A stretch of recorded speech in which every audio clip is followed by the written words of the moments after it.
Have you ever wondered what happens to your bank account once you hit that gas pedal? Buckle up, because today I'll reveal how much sports and supercars lose per 1000 miles driven, which cars are the best buys, and which ones you should avoid if you care about values. The difference between various brands and models is large.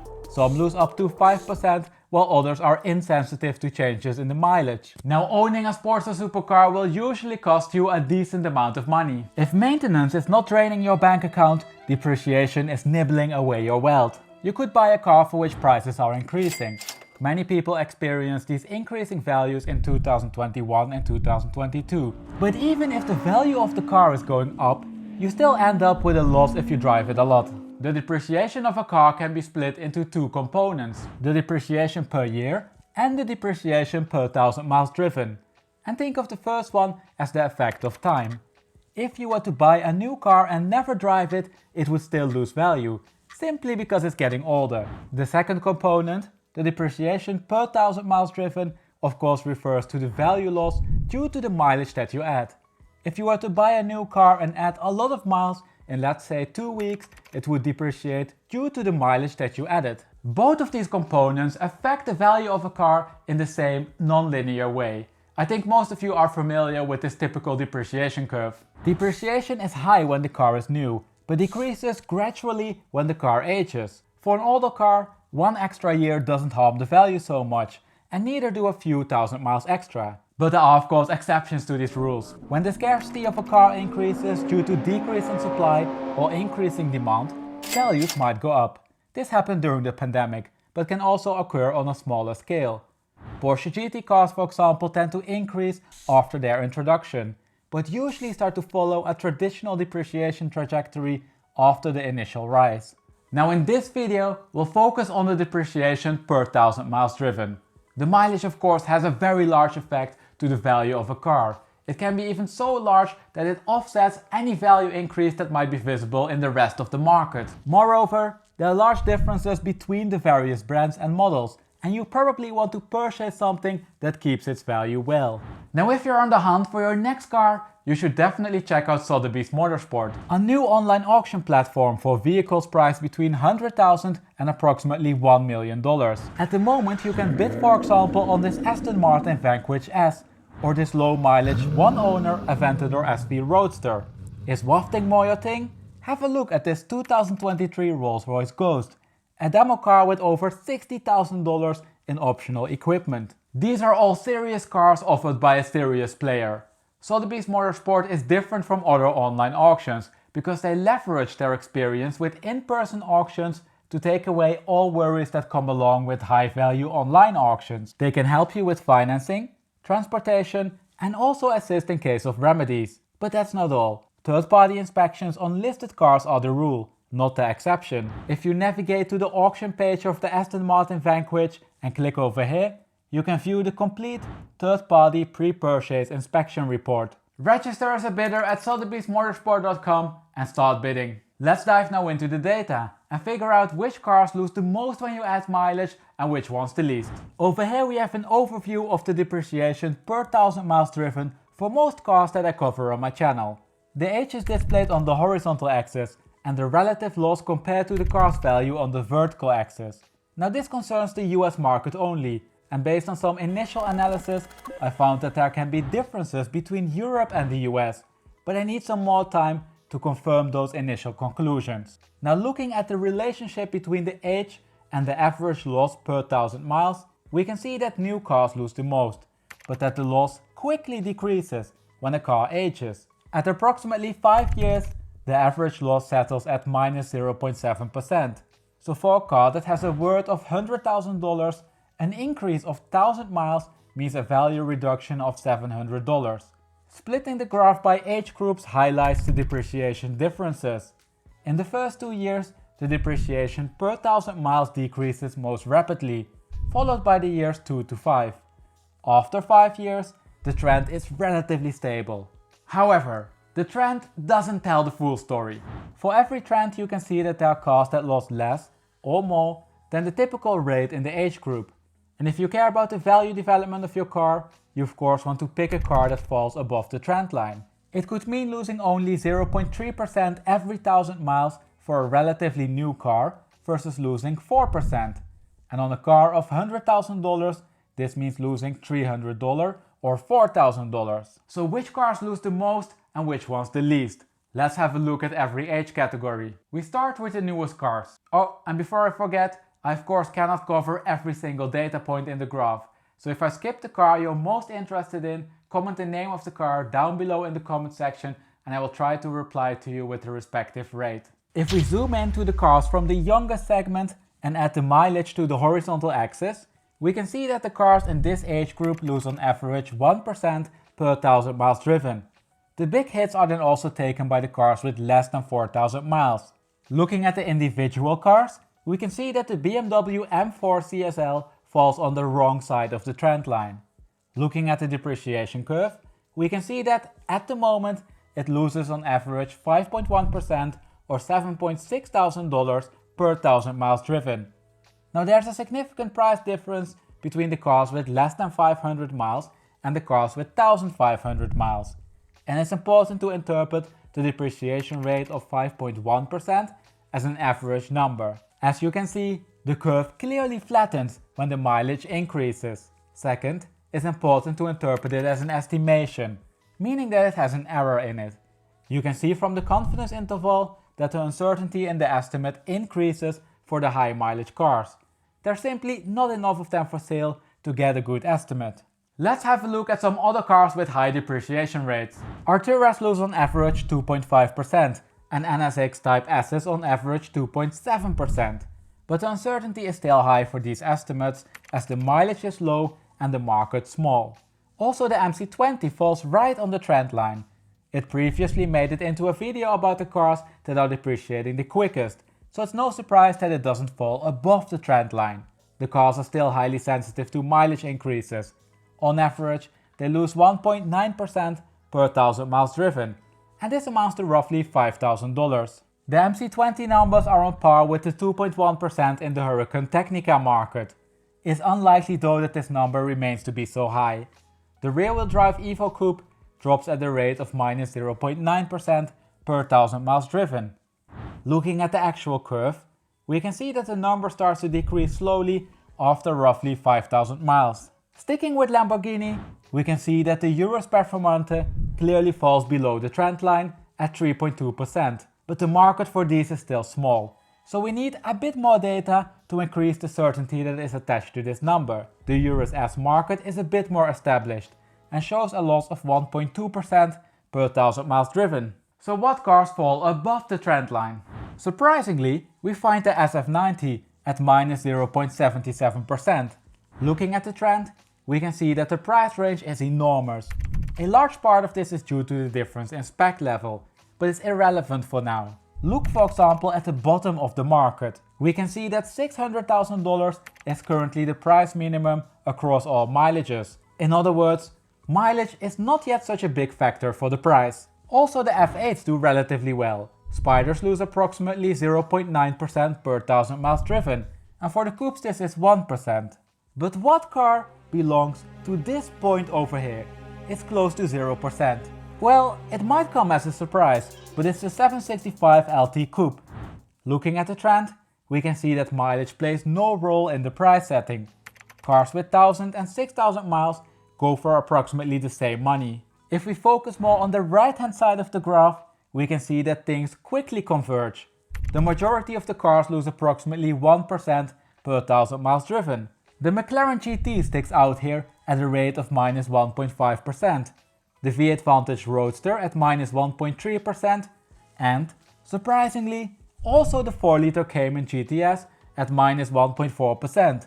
Above the trend we can find cars like the C8 Corvette. It depends a little bit on the spec level you look at, but on average they lose 0.6% per 1,000 miles driven.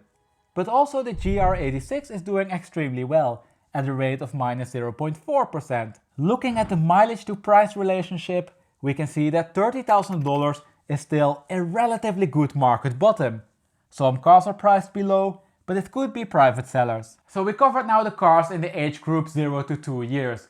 And we saw that especially around 2,000 to 3,000 miles, there's a very high variation in the loss rates. After that, the rates are converging to approximately 1%. Let's continue now with the other age groups, but we'll cover them a bit quicker. Looking at the age group of 2 to 5 years, we can see that cars with less than 10,000 miles lose approximately 1% per 1,000 miles driven, and that is 0.7% for the higher mileage examples. Now below the trend line, we first of all find the ZR1 at a rate of 2.8%. However, looking at the trend, we can see that the market is small and that we need to be careful when we interpret this number.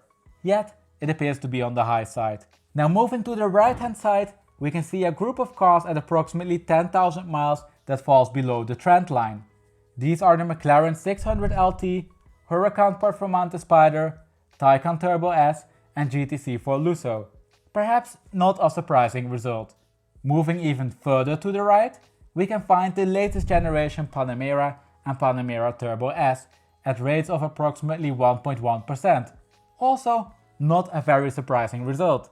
Switching to the other side of the trend, we can see a clear outlier over here at minus 0.2%. This is the Turbo S exclusive.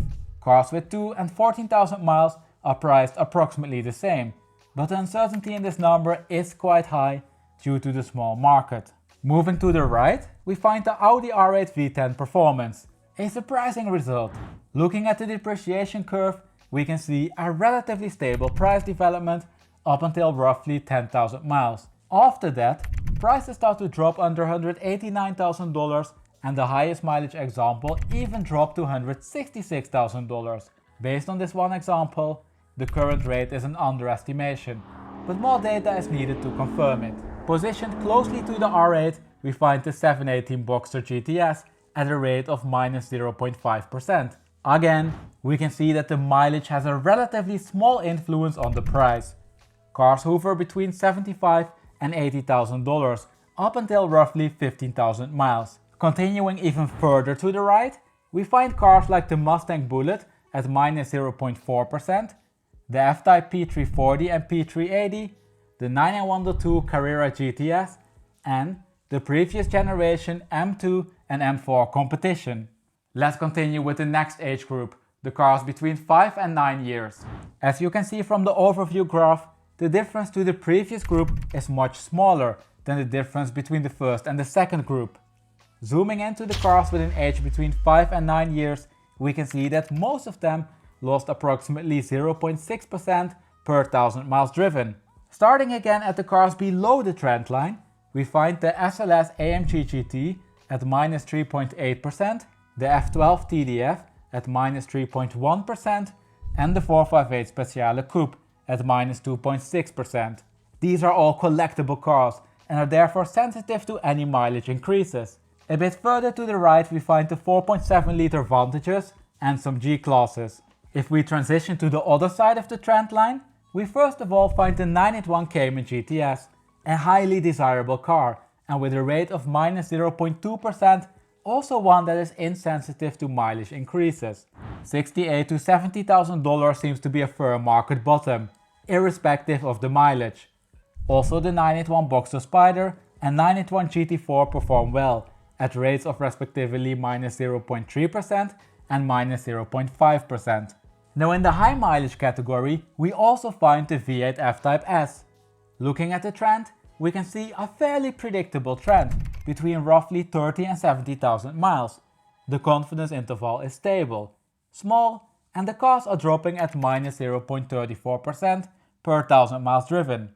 And that brings us to the last age group, the cars that are between 9 and 36 years old. Looking at the general overview, we can see that the numbers are very similar to the previous age group. The average loss is approximately the same at minus 0.6%. Over here we have the oldest cars, but I excluded the ones with a mileage between 100 and 200,000 miles to keep the graph readable. There are two obvious outliers over here. The first one is the Ferrari 599. This rate, however, is an overestimation because it includes the Alonso editions. Yet, removing those still leaves us with a rate of minus 1.9%. A 10,000 difference in miles can almost account for a drop of $50,000 in value. Now the second outlier is the MX N5 Anniversary Edition from the NB generation. This number is so high due to a few cars with low mileage that are in excellent condition. Closer to the trend we find the 997.2 and 997.1 turbos, cars that are also entering the collectible car world. On the other side of the trend we find the 987.2 Boxster S at a rate of minus 0.2%, but also the Lotus Evora Base at minus 0.3% and the 991.1 Carrera at minus 0.4%. Now, contrary to the MX-5 that we talked about before, the normal MX-5s from the NB and NC generation tend to score very well. The various models of those generations tend to fall above the trend's confidence interval. Now, after all of those graphs and numbers, I think it's about time that we start to wrap up and talk about what you can actually do with all of this information in practice. If you care about the value of your car, it's smart to avoid the cars that are younger than 2 years. If we aggregate all the numbers by age categories, we can see that cars between 0 and 2 years tend to lose between 0.7 and 1.5% per 1,000 miles driven. These are high numbers. From a value perspective, it makes much more sense to look at the cars that are 2 to 5 years old. This could be the value sweet spot if you prefer a relatively new vehicle. The cars in this category lose between 0.5 and 0.9% per 1,000 miles and can save you a lot of money. Moreover, switching from the 0 to 2 to 2 to 5 category yields the biggest advantage. The numbers in the other two categories are only slightly lower, as they sit between 0.4% and 0.8%, but the cars are of course a lot older. Second, the newer the car, the more important the specific model is if you care about values. We saw in the 0 to 2 category that there are cars that lose very little when you add mileage, but also that there are cars that suffer monstrous losses. We can see that the variation in the losses per 1,000 miles decreases significantly and is almost the same between the ages of 2 and 36. Third, be aware that an old car doesn't per definition imply a low loss per 1,000 miles driven. As we saw, there's a turning point. Old cars can become collectibles, and these typically have a high loss per 1,000 miles driven. Look at the outliers over here.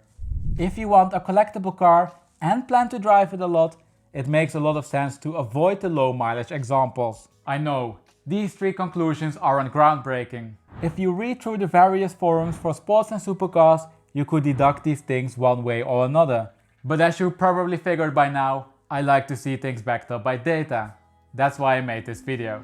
Moreover, I included specific examples in each category so that you get to know the cars that could be good buys if you care about value and the cars that you should probably avoid. Now, it was quite a lot of work to put all of this together, so if you enjoyed this video, please support the channel by clicking on the like button down below. Thank you. You can also go to my channel to find a more detailed market update for the cars that you saw in this video. As always, thank you for watching, and I hope to see you next week for a new video.